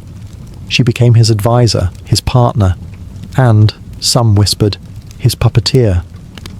When Livia married Octavian in 38 BCE, the Roman elite choked on their wine. He was a rising political star, soon to become Augustus, Rome's first emperor, and she was a pregnant, recently divorced woman. Scandalous didn't begin to cover it. But Augustus didn't care.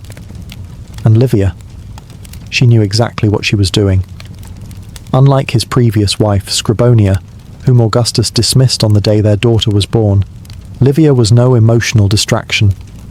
She was quiet, calculating, and politically shrewd. Augustus didn't just marry a woman, he gained a strategist. From the moment she entered his home, Livia positioned herself not as a decorative partner, but as a co-ruler in all but title. She hosted salons, courted senators, advised her husband on political rivals, and carefully cultivated her image as the ideal Roman matron, dignified, obedient, loyal. But beneath the modest stola and veiled head was a mind sharper than half the Senate combined. Though she never received the title of empress during her lifetime, there was no such formal role. Livia wielded influence from behind the curtain. She was given her own household, her own finances, and even her own bodyguard. That was unheard of for a Roman woman. But Augustus trusted her implicitly, and Livia played the long game. She didn't push for public power. She made herself indispensable instead. When Augustus was away, Livia managed his affairs. When senators plotted, she whispered counterplots. When rivals rose, they often fell, sometimes with suspicious speed. Livia's fingerprints were rarely visible, but her presence loomed behind the scenes like a quiet spectre.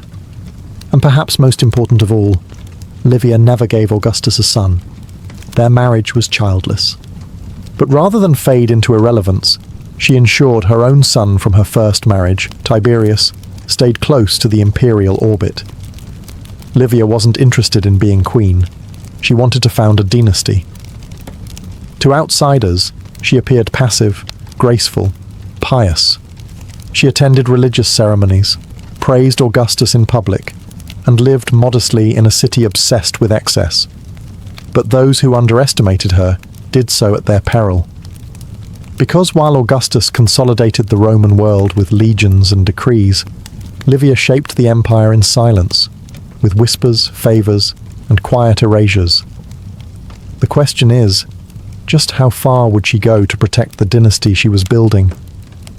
Rumours, as we'll see, suggest she didn't stop at political advice. For all her public grace and devotion, Livia Drusilla's name has always carried a scent of suspicion. Specifically, the sharp, sweet scent of poison. As Rome transitioned from republic to empire, rivals to Augustus fell like dominoes. And though history doesn't record Livia's hand on the cup, it certainly doesn't rule it out. The most infamous accusation: that Livia systematically eliminated anyone who stood between her son, Tiberius, and the imperial throne. Let's look at the body count. Marcellus, Augustus's nephew and early favourite, dead at 19, supposedly of illness. Gaius and Lucius Caesar, Augustus's grandsons and adopted heirs, both dead young, far from home. Agrippa Posthumus, the brutish final grandson, disinherited and mysteriously murdered after Augustus's death. All inconvenient, all removed. And Livia was always near. To her defenders, these deaths were tragic coincidences. Rome was full of disease, and power games were brutal. To her critics, Livia was the Roman Lady Macbeth, working quietly, removing pawns, and setting the board so only her son remained standing. Ancient gossip, especially from writers like Tacitus and Cassius Dio, leaned into this narrative. They painted Livia as cool, cunning, and ruthlessly maternal. They suggested she was the real architect of the imperial succession, not Augustus. In some versions, she even doctored Augustus's will or concealed his death long enough to secure a smooth transfer of power. But it's important to separate smoke from fire. There's no hard evidence Livia poisoned anyone. No confession, no trial. Her alleged victims died far from Rome in ambiguous circumstances. The Roman elite loved a good conspiracy, especially when powerful women were involved. Still, the pattern is convenient. Too many rivals dead. Too many inheritances redirected. Too many murmurs in the dark. Even Augustus, who loved and trusted Livia deeply, once joked that she was more concerned with the empire than with his health. It may have been said in jest, but like most Roman jokes, it carried a dagger underneath. Whether Livia truly slipped poison into cups or simply outmaneuvered her enemies with charm and strategy, the result was the same. One by one, the path to power cleared. And as the years passed, it became undeniable. Livia wasn't just building a dynasty. She was eliminating the competition. Tiberius was no golden boy. He lacked the charm of Marcellus, the popularity of Gaius and Lucius, or the legacy of Julius Caesar. He was awkward, cold, and deeply introverted, a man better suited for brooding alone on a cliff in Rhodes than standing at the head of the Roman Empire. And yet, thanks to Livia, Tiberius became emperor. Livia's mission to elevate her son wasn't easy. Augustus didn't trust him. Tiberius had a military mind but little love for politics. He was known for his moodiness, his disappearances, and his very public retirement from Roman life in 6 BCE, a sulky middle finger to both Augustus and Livia. But Livia was relentless. She orchestrated his return. Slowly, methodically, she eliminated rivals and wore down Augustus's resistance. With each imperial disappointment, Marcellus's early death, Lucius's sudden illness, Gaius's failed eastern expedition, Tiberius looked more and more like the least worst option. Eventually, Augustus adopted him formally as son and successor. It wasn't love, it was resignation. And when Augustus died in 14 CE, the empire passed to Tiberius. It should have been Livia's moment of triumph, her son on the throne, her legacy secure. But power did strange things to Tiberius. Once in power, he grew even colder. Paranoid, suspicious. He left the city for long stretches, ruled through letters, and delegated power to the monstrous Sejanus. He resented the Senate, the people, and increasingly, his own mother. Livia, for her part, tried to maintain influence. She expected to be treated as Augustus had once treated her, as an advisor, a partner. She received the title Augusta, an unprecedented honor for a Roman woman. Coins were minted with her image, statues were erected in her honor. She sat on a throne beside her son during public ceremonies, but behind closed doors, Tiberius simmered. He accused her of manipulating him, of orchestrating a life he didn't want. He reportedly refused to consult her, and, most scandalously, he didn't attend her funeral when she died in 29 CE, leaving her corpse unburied for days, in a final public insult to the woman who had given him everything. Livia may have won the war for succession, but she lost the battle for her son's affection. Livia Drusilla understood something most Roman men didn't. Real power didn't always come from the Senate or the battlefield, it came from perception. And so, while Augustus crafted the empire, Livia crafted herself into the ideal Roman woman. Not a queen, not a ruler, but something far more dangerous, a symbol. She dressed plainly, in traditional stola and veil, never flaunting jewels or gold. Her hair was styled in the severe, modest fashion of Rome's matronly past. Publicly, she praised simplicity, virtue, and piety. Behind the scenes, she was directing networks of influence, managing estates, arranging marriages, and shaping political futures. But her greatest project was her own image. Livia became the poster woman for Roman values. Statues of her popped up across the empire, not just in Rome, but in provinces where loyalty to the new imperial order needed reinforcing. These weren't statues of goddesses or warriors. They showed her seated, serene, motherly. The message was clear. Rome's new empire was safe in the hands of a wise, moral, and traditional woman. It was a masterclass in soft power. She sponsored public works and religious rituals. She aligned herself with the goddess Ceres and the cult of Vesta, symbols of fertility and domestic order. While Augustus claimed to have found Rome a city of brick and left it a city of marble, Livia made sure that marble included her. Even the coins changed. Some bore her face, something unheard of for a woman. Others referenced her virtues, pietas, concordia, fortuna. Livia wasn't just a matron, she was a moral compass carved in silver. This wasn't vanity, it was insurance. In a male-dominated world where women could be discarded at a whim, Livia embedded herself into Rome's political DNA. She wasn't an accessory to power, she was part of the machine, and Augustus played along. He mentioned her in his will. He left her a third of his fortune. He even adopted her into the Julian family posthumously, giving her the name Julia Augusta. A political move, yes, but also a recognition of her role in building the empire. Through image, through patience, and through ruthless charm, Livia turned herself into something new. A Roman woman too powerful to ignore, too revered to remove, and too intelligent to underestimate. When you look at the mess that was the Julio-Claudian dynasty, madmen, monsters, and megalomaniacs, you'd never guess it was built by a soft-spoken woman in a stola. But Livia Drusilla wasn't just Rome's first lady, she was its dynastic engineer. Her long game began with her own son, Tiberius. She cleared the board for him, but her ambitions didn't stop there. Her grandchildren, great-grandchildren, and stepchildren all were woven into a spider's web of alliances, betrothals, and strategic placements. This wasn't family planning. This was imperial architecture. She arranged the marriage between her granddaughter Livilla and Drusus the Younger, her own grandson. Another granddaughter, Julia the Younger, was tied to Lucius Aemilius Paulus, a senator. Every move was a brick laid in the imperial foundation. But Livia wasn't just playing matchmaker. She was reinforcing bloodlines, consolidating loyalty, and keeping potential enemies under her watchful gaze. Even Germanicus, the wildly popular general and adopted son of Tiberius, had Livia's fingerprints on his ascent. He married Agrippina the Elder, Augustus's granddaughter.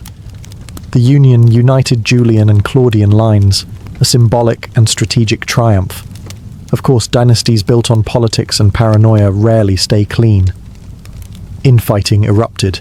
Accusations of treason, adultery, and ambition flared among the imperial heirs, and many historians believe Livia had a hand in steering or manipulating the chaos. If someone had to be exiled, discredited, or quietly vanished to preserve the dynasty's core, so be it.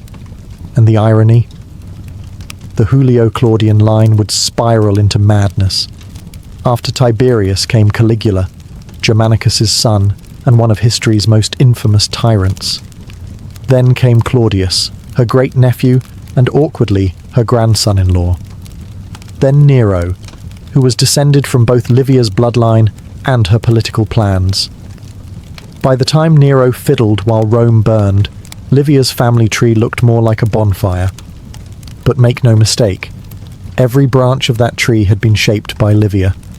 She didn't live to see the dynasty crumble, but she built its bones. While Augustus ruled an empire of marble and legions, Livia ruled a quieter empire, one of blood, marriage, and manipulation. Every emperor for the next half-century could trace his legitimacy back to her. In the history of dynasties, she wasn't just a link in the chain, she forged the chain. Livia Drusilla lived long. Too long, if you asked her son Tiberius. She had survived Julius Caesar's assassination, the fall of the Republic, a dozen rival heirs, and the transition into empire. She outlived Augustus, outmaneuvered her enemies, and turned her family into gods. But in her final years, she found herself in an increasingly bitter standoff with the very man she had sacrificed everything to empower, Tiberius. Their relationship was never warm, but as emperor, Tiberius grew colder still.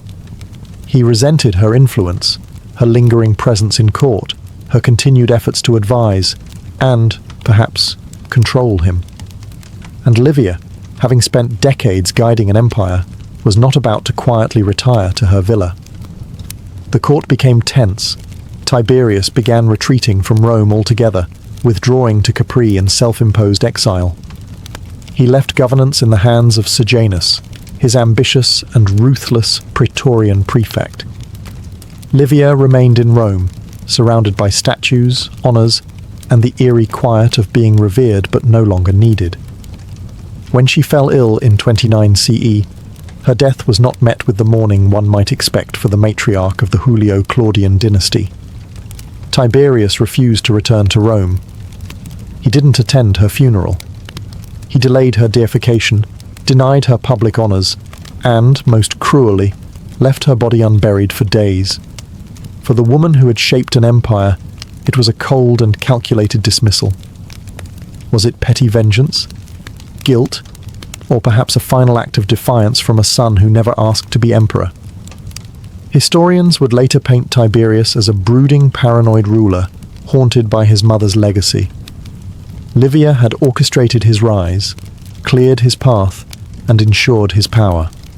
But in doing so, she may have crushed whatever warmth existed between them. To Tiberius, her guidance likely felt more like a leash. She died at age 86, having lived through nearly 9 decades of Rome's most transformative years. No other Roman woman had ever wielded such sustained influence or held court at the side of emperors for so long. And yet, her final chapter was marked not by triumph, but by silence. Betrayed not by enemies, but by the very son she had raised to rule. Livia Drusilla died a mortal, but Rome wasn't finished with her yet. Though Tiberius refused to honour her properly in death, the empire she helped shape still remembered. Her grandchildren, especially the Emperor Claudius, her own great-nephew and grandson-in-law, would eventually restore her place in the imperial pantheon. In 42 CE, over a decade after her death, Claudius formally deified Livia. She became Diva Augusta, a state goddess. It was a final cosmic promotion for the woman who had spent her life manipulating power from the shadows. Altars were built, priestesses appointed. Her image joined that of Augustus in temples and ceremonies. In death, she became what no woman before her had ever been, a god sanctioned by the Roman state. But sanctification didn't come with forgiveness. For centuries, Livia's name remained entangled in rumour. Ancient historians, mostly male, were never quite sure what to make of her. Tacitus portrayed her as calculating, cold, a woman who excelled in the arts of her sex. Cassius Dio cast her as an empress in all but name, domineering, manipulative, and possibly responsible for more than a few conveniently timed deaths. Then came Suetonius, with his blend of gossip and history. He didn't say outright that Livia poisoned Augustus, but he certainly let the rumour breathe. And yet, even her critics admitted her brilliance. She lived modestly. She ruled quietly. She never flaunted her influence, never gave a public speech, never took a formal political role. And yet she shaped the fate of Rome more than most men who wore the toga. Modern historians have tried to untangle fact from fantasy. Was she a murderer, or just a master strategist? A loyal wife, or a political operator? The truth may be all of the above. But her impact is undeniable. Without Livia, there is no Tiberius. Without Tiberius, there is no Julio-Claudian dynasty. Her hand guided the empire's first steps, Her lineage ruled its first century, and her myth haunted its historians for 2 millennia. In a city of emperors, conquerors, and demigods, Livia did what no woman had ever done. She ruled Rome from the shadows and ascended to the heavens, not by sword or speech, but by survival. In the end, Livia Drusilla's story isn't just about palaces, poisons, or statues. It's about how one woman navigated the sharpest political landscape in history without ever raising a sword, or even her voice. Rome was a world that excluded women from real power. And yet, somehow, Livia rewrote the rules without ever admitting she held the pen. She never gave a speech in the Senate, never commanded an army, never held an official title during her husband's reign. And yet, for 5 decades, no major decision was made in the empire without her fingers brushing it first. She made herself indispensable to Augustus, not through seduction or softness, but through loyalty, intelligence, and absolute control over her image. In a culture that worshipped modesty in women, she became the living embodiment of Roman virtue. She was the wife, the mother, the goddess. But she was also the chess master, the kingmaker, and, some whispered, the Queen of Rome in all but name. Her genius was subtlety. Where other women of the imperial family, like Messalina or Agrippina the Younger, would be vilified for ambition, Livia escaped condemnation, cloaked in virtue. She wore tradition like armor. And in doing so, she created the blueprint for every powerful Roman woman who came after her. But her legacy is complex. The dynasty she built would unravel into madness and murder. Her descendants included emperors like Caligula and Nero, men whose excesses would stain the very name she had worked so hard to elevate. And her own relationship with Tiberius ended not in triumph, but in silence and coldness. Power came at a cost. Yet, despite all that, Livia endures. She remains one of the most fascinating figures in ancient history, not because she ruled Rome like a man, but because she ruled it like no man ever could, with patience, with silence, with the terrifying brilliance of someone who understood that real power doesn't shout, it whispers. Livia Drusilla didn't just witness the birth of an empire. She midwifed it. She didn't just preserve a dynasty. She engineered it. And she didn't need a throne or crown to make history. All she needed was time. And Livia had mastered the long game from the very beginning.